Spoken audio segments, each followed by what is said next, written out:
So reading from Srimad Bhagawatam, 3rd Canto, Chapter 9, and I'll read text 43 to 44 at the end of that chapter. Is the microphone on? Yeah. Yes, I'm. Okay, loud. Sarva. Sarva. I'm sorry. Forgot. Om Namo Bhagavate Vasudevaya. Om Namo Bhagavate Vasudevaya. Om Namo Bhagavate Vasudevaya. Om Namo Bhagavate Vasudevaya. Om Namo Bhagavate Vasudevaya. Om Namo Bhagavate Vasudevaya. Sarva. Veda. Veda. Mahinidam. Sarva Veda Mahinidam. Atmanatman Atma. Yonina. Atmanatman Yonina. Praja. Srija. Yata. Purvam. Praja Srija Yata Purvam. Yash. Cha. Mai. Anusrite. Sarva Veda Mahinidam. Atmanatman Yonina. Rajasraja Yatha Purvam.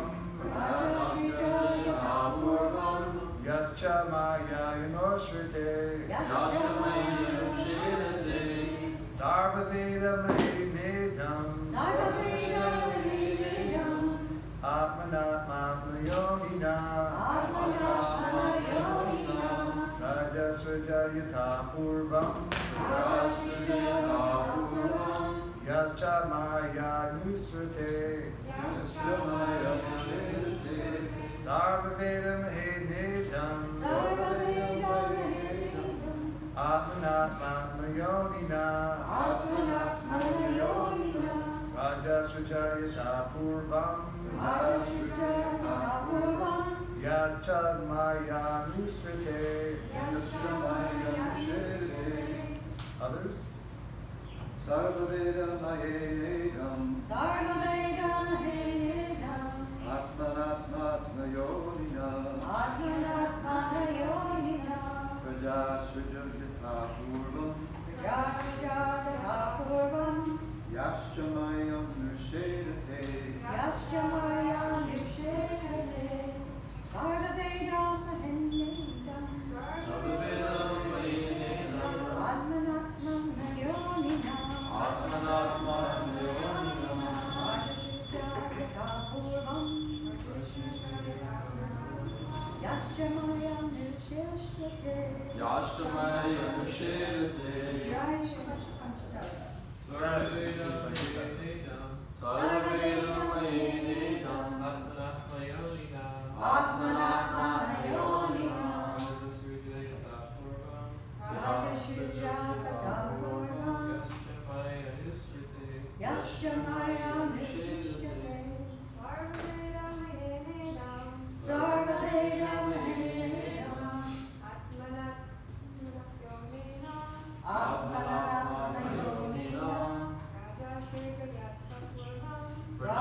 Sarva.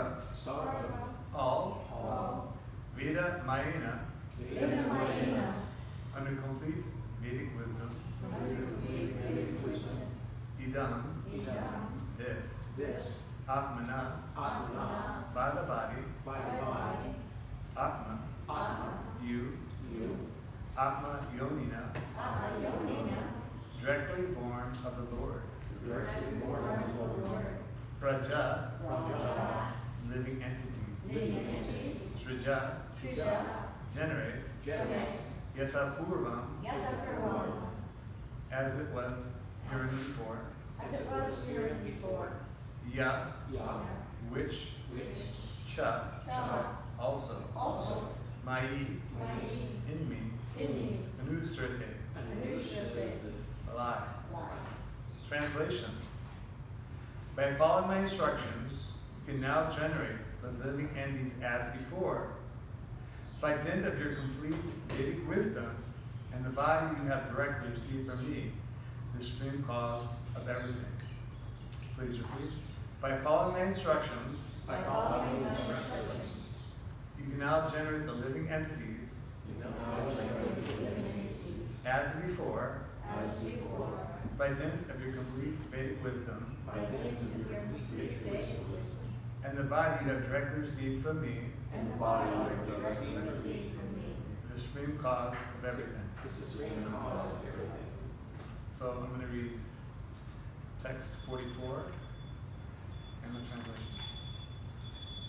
Matre uvacha tasmaivam jagat shastri pradana purushiviraha vajidam sivena rupena kanjana vasyodahi. Translation. The sage Maitreya said, after instructing Brahma, the creator of the universe, to expand the primeval Lord, the personality of Godhead in his personal form as Narayan disappeared. Purport. Before his activity in creating the universe, Brahma saw the Lord. That is the explanation of the Chatushloki Bhagavatam. When the creation awaited Brahma's activity, Brahma saw the Lord, and therefore the Lord existed in his personal form before the creation. His eternal form is not created by the attempt of Brahma, as imagined by less intelligent men. The person of Godhead appeared as he is before Brahma, and he disappeared from him in the same form, which is not materially tinged. Thus ends the Bhagawatam works of the 3rd canto, 9th chapter of the Srimad Bhagawatam, entitled Brahma, or Brahma's Prayers from Kirtan. Om Gyan Tmirandishya Gunanjana Shlakaya Chaksurmilitam Tasma Shirima Shri Chaitanya Manobistam Shapitam Nivay Svayamukaramayam Jadamisvadam Vande Ham Shri Guru Shri Taparakamalam Shri Guru Vaishnavam Shri Rupam Shaktatam Sarvaknatam Tam Tam Sajivam Sadvaitam Sadhutam Krishna Sitam Krishna Chaitanya Devam Shri Radha Krishna Prada Saha Kamita Shri Vishakam Tamscha Hey Krishna Karuna Sindhu Dina Bando Jagapate Gopi Shad Gopi Kanta Radha Kanta Namastate Tapta Kanchana Gaurangi Radha Vanami Shri Vishvan Sudhini Hari Pranami Hari Puri Vancha Kalpachubhyascha Kripa Sindhi Vicha Pitana Adhya Vaishnava Namaha. So, this Srimad Bhagavatam, this is spotless Purana. So just by hearing the words of Srimad Bhagavatam, in particular the words of the pure devotee, we all make spiritual advancement, even if it's spoken by an imperfect speaker. So we see here that Brahma's prayers for creative entry has been described. When Brahma realized his service to the Lord, he prayed. Now, when Brahma was first created, he was, you could say, in ignorance. Now, we understand most of us, when we're born, we're in ignorance, without knowledge, with the proper course of actions to take. And even Lord Brahma, when he came from the lotus stem of Garbhodakshai Vishnu, he was contemplating his situation, who he was, where he's going, what the goal of life was. And he even proceeded to climb down from that lotus stem. And he almost came close to the body of Krishna. But because his understanding wasn't there, he came back up. And the Lord revealed to him within the heart proper knowledge of who he was and what his situation was and what he was supposed to do. And similarly in the same way, as we are all born into the material world, due to our past experiences or past actions, that we come to this world not knowing. We are in a state of ignorance. So when one comes into knowledge of one's particular situation, who he is, where he's going, what the goal of life is, one becomes self-satisfied, or is stated as Atmaram. One becomes self-satisfied from within. So this is the understanding, is that we have to come into knowledge. We have to come to knowledge by continually reciting Vedic scriptures, by reciting the mantras, and to come into a particular understanding. And knowledge in of itself does not necessarily bring realization, because there's Gyan and Vigyan. There's the Gyan where we can study knowledge of all different departments of understanding. You can go to many universities and study psychology and philosophy and so many other areas of understanding. And one can be very intelligent at a material level, but just because one has knowledge, it does not mean it's realized. Realized knowledge means, particularly in the Vedas here, is that one has to practice and recite in one's own life. One has to not necessarily just be a believer, but actually a feeler, in the sense of experiencing Vedic knowledge. This is the ultimate conclusion of the Vedas, is understanding Krishna as he is within realized knowledge. That, again, there are so many people that know so much, but knowing is not enough. One must actually experience this. And so this was Brahma's position, that he was in, you could say, in one sense, in a particular type of ignorance, but he came to the proper light because Krishna revealed within the heart what his duty was, as his service to propagate, progenate within the universe. So, in the same way, we can all have some knowledge by reading the Vedas, but we have to actually experience it by putting it into practical practice. And by doing this, we can actually understand. And within this, we understand that even Brahma, that he was given this this mantra, the Gayatri mantra. It's described that this Gayatri mantra is the second birth. Right? When one takes this Gayatri mantra, is the second birth. That we understand that our first birth is that we're born to this material world. But the second birth is when we actually get this sacred mantra coming from the spiritual master. And by reciting this, one can get this great understanding and realization. And it described a little bit about this Gayatri mantra, that the sacred Gayatri mantra has been chanted on the banks of holy rivers in India for millennia. One can visualize a timeless Brahmana sitting with his legs folded with a traditional lotus posture, looking out into the countless waves of the Ganges. He wraps around his finger the sacred thread, Upavita, on which the mantra is chanted, and mutters the understanding that only he and the Lord can hear. And this Brahma Gayatri mantra, known as all the Brahmanas to the Vaishnavas, based on esoteric texts such as the Rig Veda 3:62:10, the Gayatri mantra is extremely confidential and thus cannot be repeated here. It is whispered by the teacher into the disciple's right ear. The mantra pays homage to the sun and is chanted 3 times a day. As the sun rises, when it is high in the sky, and when it sets, the Vaishnava tradition, the sun represents God, because like God, it illuminates all that is. The Vaishnavas chant several Gayatri mantras in addition to the Brahma Gayatri. They chant 2 prayers to the Guru, 2 to Chaitanya Mahaprabhu, 2 to Krishna. Although Vaishnavas consider all 7 of these mantras to be Gayatris, in technical sense, they are not to be actual Gayatri. A mantra should be included in the words Vidya Mahe, the approach of Dimahi, the path, and the Pradodhicha, the goal. Interestingly, this aligns the Gayatri mantra with the Srimad Bhagawatam, the most important of all Vaishnava scriptures.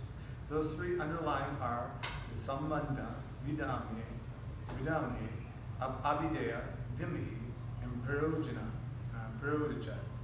Thus the Gayatri Mantra and the Srimad Bhagawatam are one in meaning and purpose.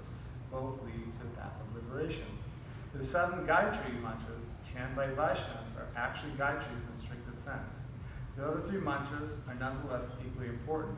For one of them is introductory prayer to the Guru, another is simply introductory prayer to Mahaprabhu, and a third is the Gopal mantra, considered one of the most important mantras of the Gaudiya Vaishnava Sampradaya, as established the supremacy of the gopis and their unalloyed love for Krishna.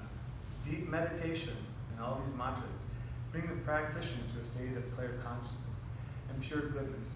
This allows the more profound practice of the Maha Mantra, Hare Krishna, Krishna Krishna, Hare Hare, Hare Rama, Rama Rama, Hare Hare. So we understand that Srila Prabhupada was so merciful into giving people in the West, they came from any degraded background, to actually elevate themselves. And as it's understood that by the second initiation, this is the second birth, that one comes into spiritual enlightenment by understanding this Gayatri Mantra. And so similarly, this is the same position that Lord Brahma was in. That at first he tried on his own to understand who he was and what his position was. But then through Krishna coming through the hearts of Lord Brahma, he understood his position, what his purpose in life was. So this is also why it's so important that one follow the instructions of the spiritual master. Because we understand that the spiritual master is the via medium to Krishna. That our minds are telling us so many types of things. And even we may be thinking that maybe I should do this for Krishna, maybe I should do that for Krishna. We're thinking on our own.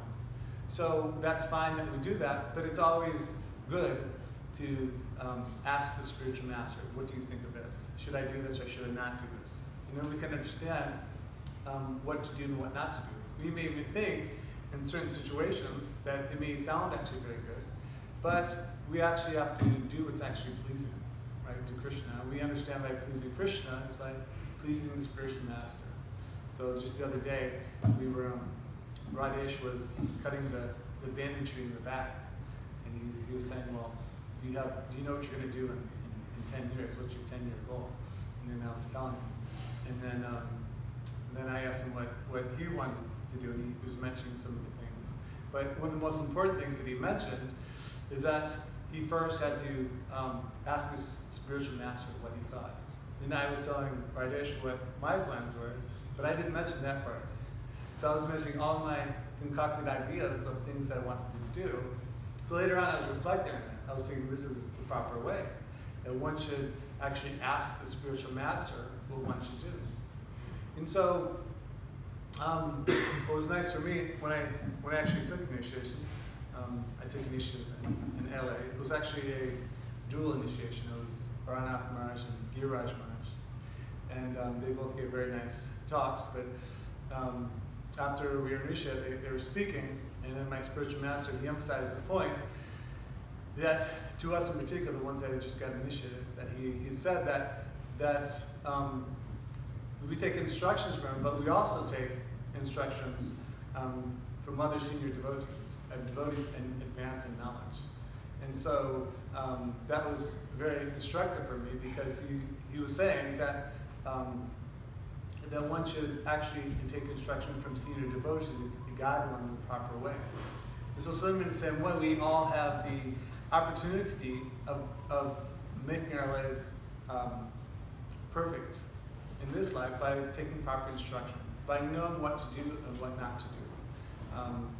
And we, as I described before, that we were talking about activities and modes of energy. So we understand that there's activities in mode of goodness, activities in mode of passion, activities in mode of ignorance. And the Bhagavad Gita clearly explains what those particular activities are. But we can even understand that we may be in a particular mode, even the modes of goodness. And again, they're kind of like springboards to transcendence. and that even if we're in particular modes of goodness, they're not necessarily spiritual. And to understand what is spiritual is to get confirmation through the spiritual master, or people that are related to the spiritual master, God brothers of the spiritual master. And then we actually know what to do and what not to do. So this is a wonderful chapter because it's very instructive for us and how we can actually perfect our lives and go back home to God. That we understand that Krishna comes in the heart through the person is clear from the modes of material nature. And again, this sometimes can be tricky because we may be thinking, even if we're in the modes of goodness, that what we're doing is correct. That even in the particular types of modes of energy, we can kind of get diluted, right? It's understood that even if one is in the mode of goodness, one can be very proud of that particular position. One can think that, oh, I'm so intelligent, I'm knowing so much, I'm a vegetarian, I'm active in so many, helping so many people in so many ways, but we can actually become deluded within that sense. So therefore, it's always important that we always take a humble position, that we understand that by taking this humble position, we can actually learn from so many types of personalities. We can learn from other people that may not necessarily be in a spiritual practice. We can understand that what to do and what not to do. Oftentimes we can learn from what to do in life, but oftentimes we can understand by particular situations of what not to do. Generally you can just pick up a newspaper and see so many of the problems within society that people have. And just from learning from what others' mistakes, we can actually advance in life. Because we see that even the great world leaders, or great politicians, or great thinkers, even with all their wonderful knowledge and expertise, they always face sometime or another because they're not following the Vedas, or they're not following proper instruction, they get it all wrong. So even though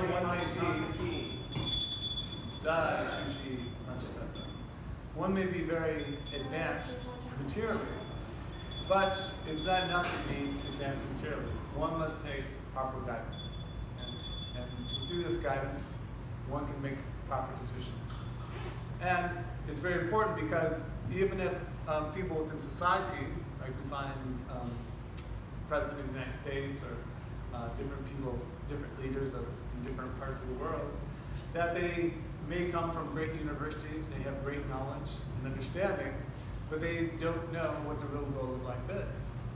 They think maybe the goal of life is to have a strong economy, or to provide many jobs for people, or to have so-called, what they may call, in their definition of world peace. But if you don't know what all those things really mean, they become useless, and people become frustrated. And we see that from time and time again. It's always interesting when somebody, every time that someone becomes elected president of the United States, whether one's voting for a Republican or Democrat, each party is thinking, oh, we have such great hopes in his personality that it will make the economy better, and if the economy is stronger, and we have a strong economy, there's many jobs, then life will be very happy and satisfied. And then so many people are putting so much hope and faith into these leaders, but time and time again that we find that even if Democrats or the Republicans get their chosen leader, that everyone becomes disappointed. And oftentimes people don't want to recognize that because it may hurt their false ego that they voted for a particular person that let them down. And it's always amazing that every election cycle, people are always putting great hopes into this, that something's going to be different. But we can see that despite whoever is elected, that there's always difficulties. There's always going to be those problems. Even if the economy is fixed to a certain extent and people are making lots of money and lots of wealth, they're still frustrated in so many particular ways because people don't have real knowledge.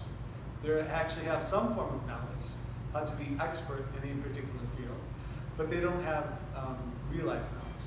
And that realized knowledge is to understand who we are, where we're going, and what the goal of life is. If the goal of life is just to attain as much material possessions as possible, then why aren't so many other people happy? So many people have those things, but yet they're unsatisfied in so many particular ways. And sometimes the notion may come up sometimes. People may think that it's rather than just give all my material things away, right? Let me renounce my material things, because this is more of a spiritual position.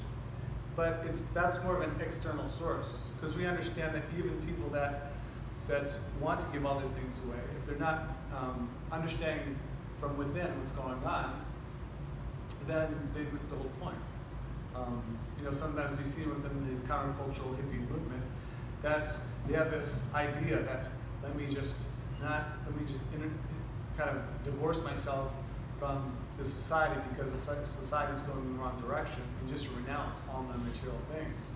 But yet not giving up, renouncing the real things from the heart, which is lust, greed, anger, envy, and illusion. These are the real things. And so we can't necessarily understand someone's position from an external point of view.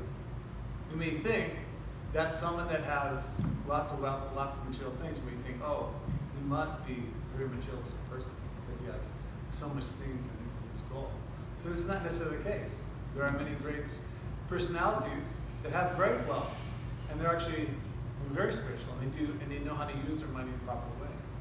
You understand Madame Barish, he came from a very wealthy family, and he was born into a life of privilege and what have you, but with his intelligence, he knew how to properly use it, how to use it in Christian service.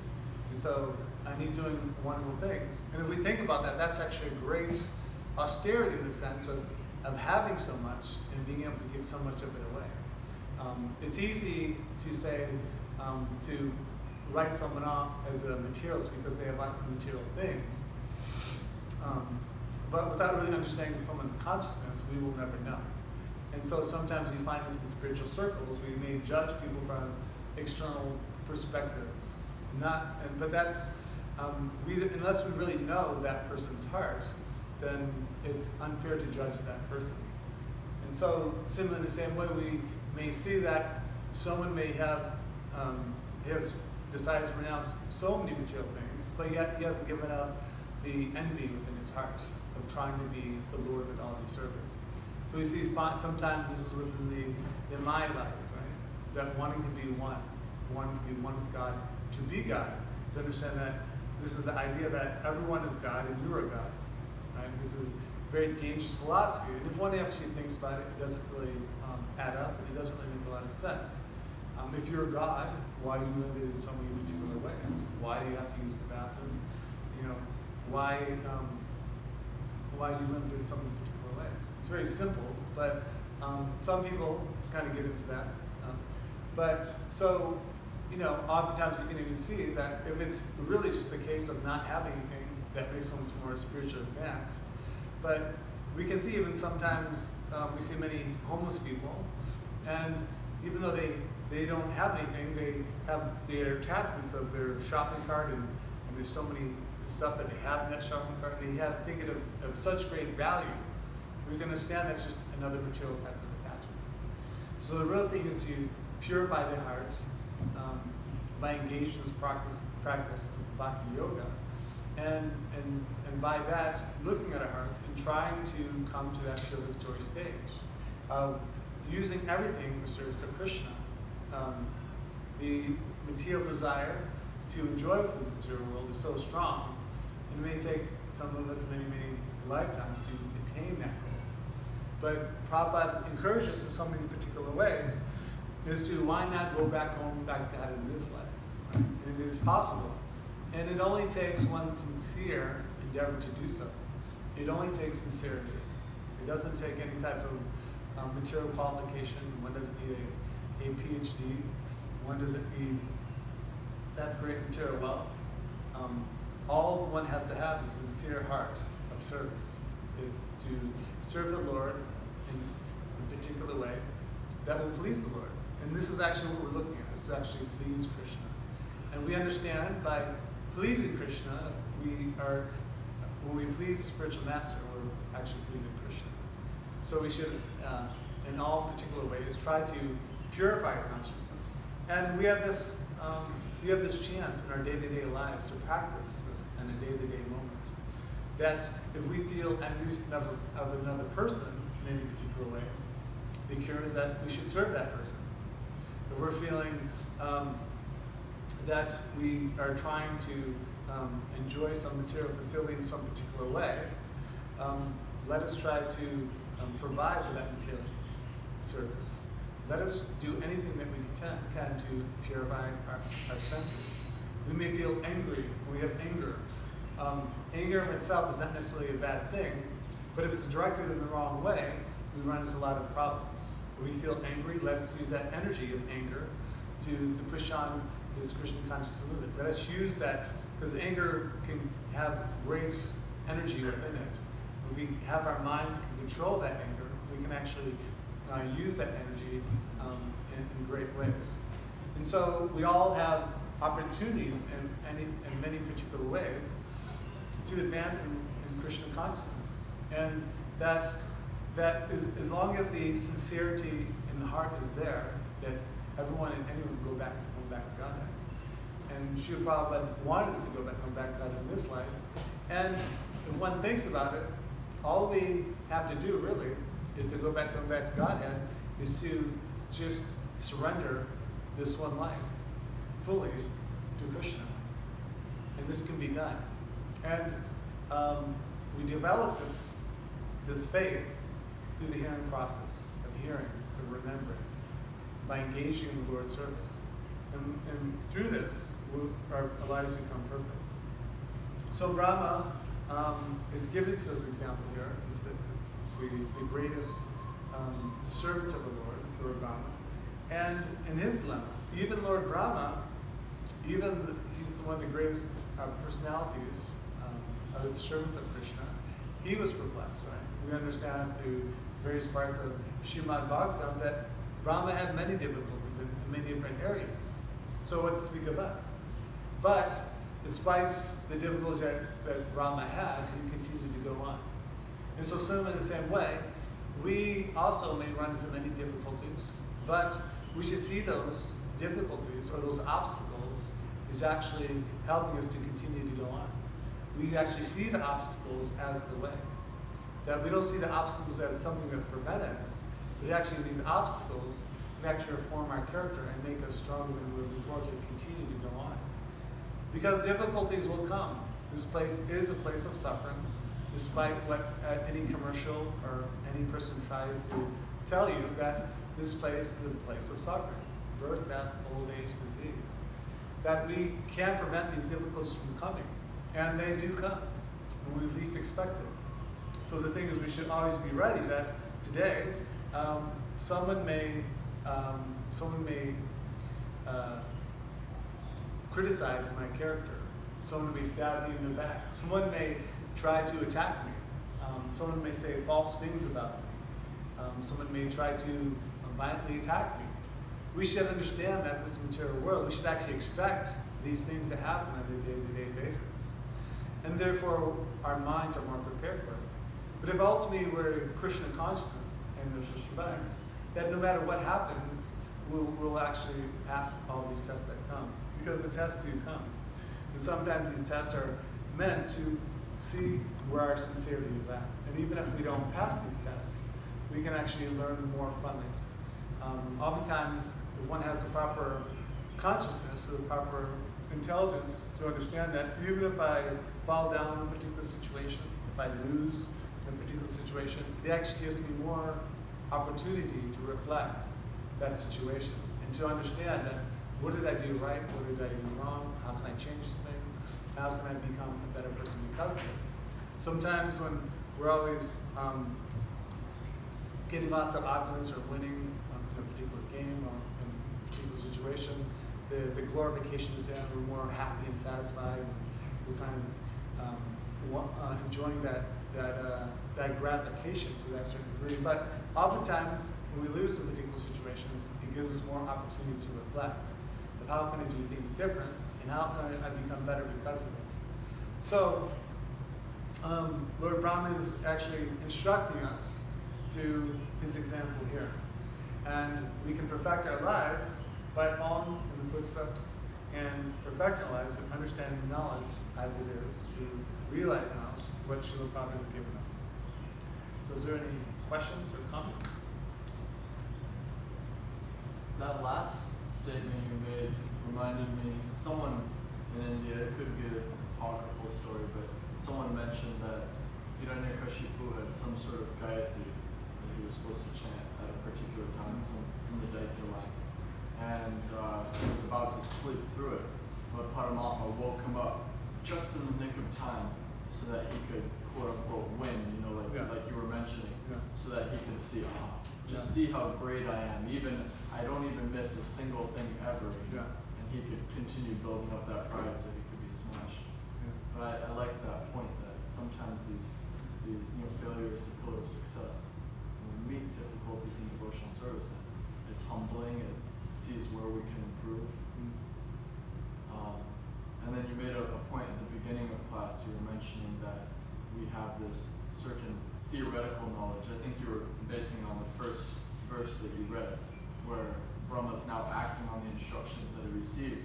And although you may have theoretical knowledge, once you actually become engaged in that service, then it becomes practical knowledge. And I see sometimes, especially from the last verse we heard Maharaj giving class, that theoretical knowledge, the eye is experiencing the warmth of the sun, it's theoretical. But the body with affection is directly experiencing that. So you may be so learned, so this, so that, but unless you have actual affection for the Lord, actual affection for the devotees, then it doesn't transfer into practical service. I know that a loving relationship with the devotees is to, speak confidentially, serve prasad. I know all that. But if you're not actually doing it, then where's the affection? So I was appreciating those two comments kind of sandwiched around your thoughts. Thank you. Yes? I was wondering when, I guess when Krishna or whatever showed his form to Narayan, his personal form is Narayan, would that be his forearm form? Narayan, yes. Form from Narayan. There are different opinions on that. Oh, I'm sorry. Please, can you elaborate on that? In the Bhagavatam, it seems very Narayanish. But in the Gopal-tapani Upanishad, Gopal-tapani Upanishad says that the Lord showed himself to Brahma and Gopalesh, dressed as a cowherd. Interesting. I did not know that. Thank you. Okay. Just a quick comment. Class reminded me of something I read in the instruction. The only price that we can pay for devotional service is the intense greed. Yes, Lily, agreed. That yes, we just have to have this intense greed. Sometimes a lay person may think that being greedy isn't that's very materialistic. We understand we have these particular desires, but if we use them in the service of Krishna, they become spiritualized. So so we must have intense greed, right? Intense greed to intense greed to serve the Lord. And I was thinking, I think I was telling Radesh here the other day that I remember when I first came to Krishna consciousness, I was at a darshan with 3-day Nanda Maharaj, and it was like his, I think, 25th anniversary of taking sannyas. And towards the end, he started, throwing out cookies to everybody. And there was this Guru Kuli boy, he was like maybe 10 or 11 or something. And then Maharaj threw the cookie, and I almost had it on my hand, and the kid just kind of like pushed me out of the way and then took the cookie. And I was thinking, at the time, man, why did you do that? I was like really mad. I was like, that was really rude. And then later I thought about it, I was like, no, he was right. He was greedy. He was more greedy than I was. I was just trying to be polite and nice and take a nice little cookie, but I didn't have enough greed.